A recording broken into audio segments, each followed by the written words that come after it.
डर का माहौल बना के मत जाओ, तुमको 2 मिनट ये से डर के माहौल मत बनाओ ना। मतलब क्या आतंकवादी समझ रहे, क्या समझ रहे तुम? ऐसा पुलिस का फौज हमारे बोलने से अब संभालो तुम दुकान तुम्हारी। अब ठीक है, अगर कोई लीगल प्रक्रिया है कि लीगल कानूनी तरीके से अगर कुछ कर रहे, लाइसेंस चेक कर रहे या कोई और चेक करना चाहते करो, लेकिन महल्ले के अंदर ऐसा डर का माहौल बना दिए।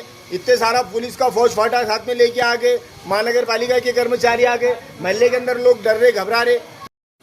तो क्या आतंकवादी समझ रहे, क्या समझ रहे तुम? ऐसा पुलिस का फौज फाटा। चल जाओ ना, घर को जाओ ना रे। लोग डर रहे ना महल्ले के अंदर, क्या होगा क्या नहीं। रुको, डर का माहौल बना के मत जाओ, तुमको 2 मिनट ये से डर के माहौल मत बनाओ ना महल्ले के अंदर। अरे हाँ भाई, तुम्हारा चेक कर रहे हैं, लेकिन ये कितना डर का माहौल बन रहा है। लोग फोन करे, बोले क्या होगा, बोले महल्ले के अंदर मैं काम छोड़ के भाग के आया मैं। देखो तुम्हारा जो काम है तुम काम करो, तुम्हारे काम में आए थे कुछ पुलिस अधिकारी भी थे उनके साथ में, तो क्या था माहौल?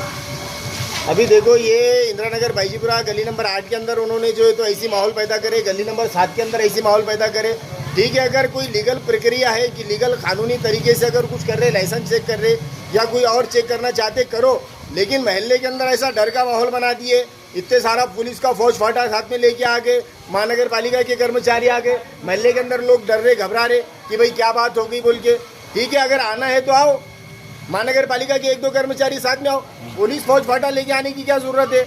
अच्छा, फिर जब मैं उनको यहाँ पे पूछने को आया तो जल्दी जल्दी उनकी कागजी कार्रवाई करे और पूरा निकल गए। मैं बोला भाई किस वजह से आए, क्या बात है, कुछ मालूमात देने को तैयार नहीं है। पुलिस वाले भी चले गए।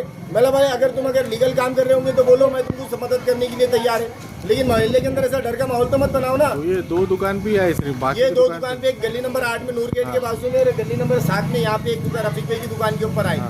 इसके बावजूद फिर अगर इनको कंप्लीट करना था तो फिर मेरे आने के बाद में क्यों चले गए? ये चले गए, पूरा कंप्लीट करना था। ये पुलिस का फौज फाटा लेके वापस चले गए, पूरा कंप्लीट करना था ना। फिर इन्होंने अगर इनको ऊपर से आदेश होंगे, आयुक्त के आदेश होंगे कि भाई तुम जाके सारी गोश्त की दुकानों को चेक करो, वहाँ पे कौन सा मटन आ रहा है वो चेक करो, कौन सा गोश्त आ रहा है वो चेक करो, या लाइसेंस चेक करो, लीगल है या इलीगल है ये चेक करो, तो सारे चेक करना था। फिर क्यों निकल गए इन्हों?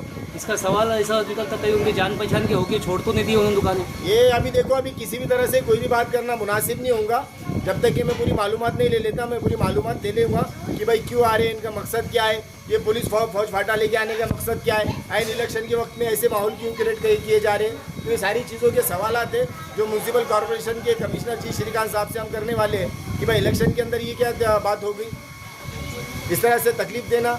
सारे लोग अपने अपने गलियों के अंदर कारोबार कर रहे हैं, सारे लीगल कारोबार है, जायज़ कारोबार है, और जो कारोबार चल रहे इनकी भी दुकान की सारी मालूमात कॉर्पोरेशन के पास में है।